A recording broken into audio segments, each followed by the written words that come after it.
வெள்ளை பணியாரம் செய்கிறதுக்கு நான் எப்படி செய்கிறேன்னு சொல்லி காமிக்கிறேன். ஒரு கப்பு மைதா மாவு எடுத்துக்கிட்டோம். சின்ன டம்ளரில் ஒரு 3/4 டம்ளர் சர்க்கரை எடுத்துக்கிட்டோம். வெள்ளை சுகர் தான் போட போகிறேன். அது தேவையான 2 முட்டை. வாங்க இப்போ எப்படி பண்ணலான்னு பார்க்கலாம்.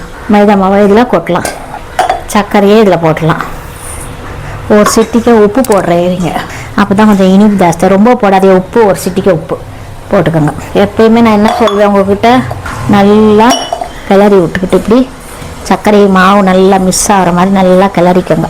நல்லா அப்படி கிளறி விட்டுக்கிட்டு முட்டையை போய் என்ன பண்ணோம், உடச்சி ஊற்றலாம். முட்டையை மாவோடு ஒன்றா உடச்சி ஊற்றிடாதீங்க. ஏன்னா முட்டை நல்லா இருக்கும், நல்லா இல்லாமல் இருக்கும், அப்புறம் மாவு வீணாயிரும். இப்படி இருந்தால் நம்ம கீழே கூட ஊற்றிடலாம். இது நல்லா இருக்குது. இப்போ பாருங்கள், இப்போ உங்களை இதில் ஊற்றிடலாம். ஊற்றிட்டு தண்ணி தேவையான அளவு தண்ணியை ஊற்றி நல்லா கரைப்போம். கரைச்சி நல்லா 1/2 மணி நேரம் ஊற வச்சுருவோம் மாவை. இதான் வெள்ளை பணியாரம் சொல்லுவாங்க. நல்லா மசிச்சு நல்லா பிணைஞ்சு 1/2 மணி நேரம் ஊற வச்சுருங்க. ஒரு சிட்டிக்கு மட்டும்தான் உப்பு போடுங்க, ஏன்னா டேஸ்ட்டு கொடுக்கும் நம்ம சுகர் போடுறதுனால. ஏலக்காய் பொடி கூட போடலாம்ப்பா. ஏலக்காய் பொடியில் நான் ஏலக்காயை பிச்சு போடுறேன் பாருங்க. ஒரு 4-5 ஏலக்காய் பிச்சு போட்டுக்கோங்க. ஒரு 5 ஏலக்காய் போட்டு நல்லா கட் மாடிங்க. ஓப்பன் பண்ணி நல்லா அடிச்சு விடுங்க. அப்படி நல்லா அவ்வளோதான் பாருங்க. எல்லாம் அப்படி வச்சுட்டு 1/2 மணி நேரம் நல்லா ஊறி பொங்கி உப்பி வருவாங்க. அப்புறமா நான் எப்படி செய்யறதுன்னு சொல்லி காமிக்கிறேன். மறுபடியும் நல்லா இருக்கு மெட்ராஸ் கையில் கிளைமேட்.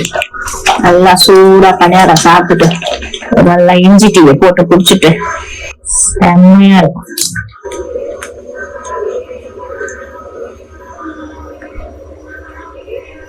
எண்ணெய் ஊட்டும் சட்டி, எண்ணெய் சட்டி நல்லா காயணும். எண்ணெய் காஞ்சி போயிடுத்து நீங்க பணியாரம் சொல்லணும்.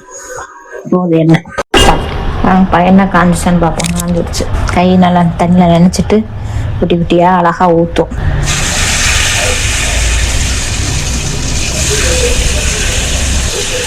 எவ்வளோ அழகா பொங்கி வர்றாங்க.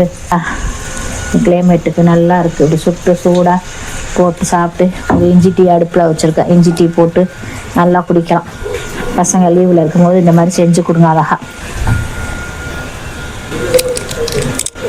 நல்லா உப்பிட்டாங்க. சூப்பராக பொங்க பணியாரம் தான் அழகாக இருப்பாங்க. நல்ல சிவப்பா அப்படியே பார்த்து இஞ்சி டீ கொதிக்குது. நல்லா சிவப்பா பொண்ணு வரலாம் நல்லா வந்துச்சு பாருங்க. அழகா பணியாரம் தான் உப்பு இப்படிதான் இருக்கும். நல்லா அவ்வளோ அழகா குண்டு குண்டா புதுசாக கொண்டு வந்து நான் உடம்பு பண்ணிட்டேன்.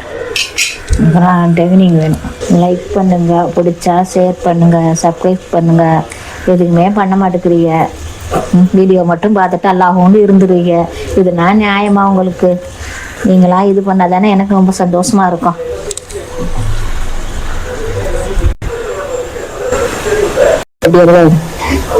சூப்பரா பஞ்சா சாப்பிடுங்க.